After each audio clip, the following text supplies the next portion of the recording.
Hi മക്കളെ, നമ്മുടെ XPLൻ്റെ ഭാഗമായിട്ടുള്ള സൺഡേ എക്സാമുകൾ, അതും ഓഫ്ലൈൻ എക്സാമുകളാണ്. നിങ്ങൾക്കറിയാം, നല്ല അടിപൊളിയായിട്ട് നമ്മൾ കഴിഞ്ഞ വീക്കിൽ സ്റ്റാർട്ട് ചെയ്തു. കഴിഞ്ഞ സൺഡേ നമ്മുടെ ആദ്യത്തെ എക്സാം ആയിരുന്നു. ഈ വരുന്ന ഫെബ്രുവരി 2-ാം തീയതി നമ്മുടെ സെക്കൻഡ് സൺഡേ എക്സാം നടക്കാൻ പോവുകയാണ്. കേരളത്തിലെ 14 ജില്ലകളിലായിട്ട് ഓഫ്ലൈൻ സെൻറ്ററുകളിൽ ഈ എക്സാം നടക്കുന്നുണ്ട്, നിങ്ങൾക്കറിയാം.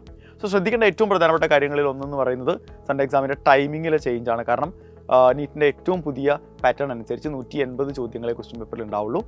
അപ്പോൾ സമയം എന്ന് പറയുന്നത് 3 മണിക്കൂറായിരിക്കും. 2 മണി മുതൽ 5 മണി വരെ ടൈമിംഗ്, 5:20 വരെ അല്ല എന്നുള്ള കാര്യം പ്രത്യേകം നോട്ട് ചെയ്യുക. ഇനി നമുക്ക് സെൻറ്ററുകൾ ഏതൊക്കെയാണെന്ന് നോക്കാം. ആലപ്പുഴ ജില്ലയിൽ Matha senior higher secondary school Thumpoly, അതുപോലെ തന്നെ എറണാകുളത്ത് മാതാനഗർ പബ്ലിക് സ്കൂൾ കടവന്ത്ര, ഇടുക്കിയിൽ Ozanam English medium higher secondary school Kattappana, Kannur 2 സെൻറ്ററുകളുണ്ട്. ഒന്ന് ശ്രീപുരം ഇംഗ്ലീഷ് മീഡിയം സ്കൂളാണ്, രണ്ടാമത്തേത് തലശ്ശേരിയിലുള്ള സൈലത്തിൻ്റെ ട്യൂഷൻ സെൻ്ററാണ്.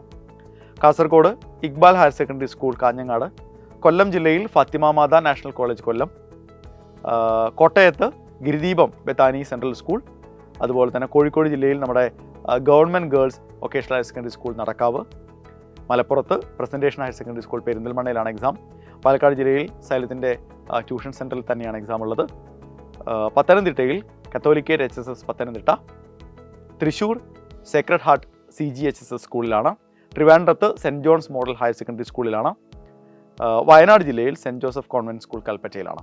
അപ്പോൾ ഇങ്ങനെ 15 സെൻറ്ററുകളാണ് 14 ജില്ലകളിലായിട്ടുള്ളത്. അപ്പോൾ അടിപൊളിയായിട്ട് പഠിക്കുക. നമ്മളിപ്പോൾ അവസാന ലാപ്പിൽ ഓടിക്കൊണ്ടിരിക്കുകയാണ്. തളർന്നു വീഴരുത്. രജിസ്ട്രേഷൻ ലിങ്ക് കമൻറ്റ് ബോക്സിലുണ്ട്. എത്രയും പെട്ടെന്ന് രജിസ്റ്റർ ചെയ്യുക. അടിപൊളിയാവട്ടെ. All the best.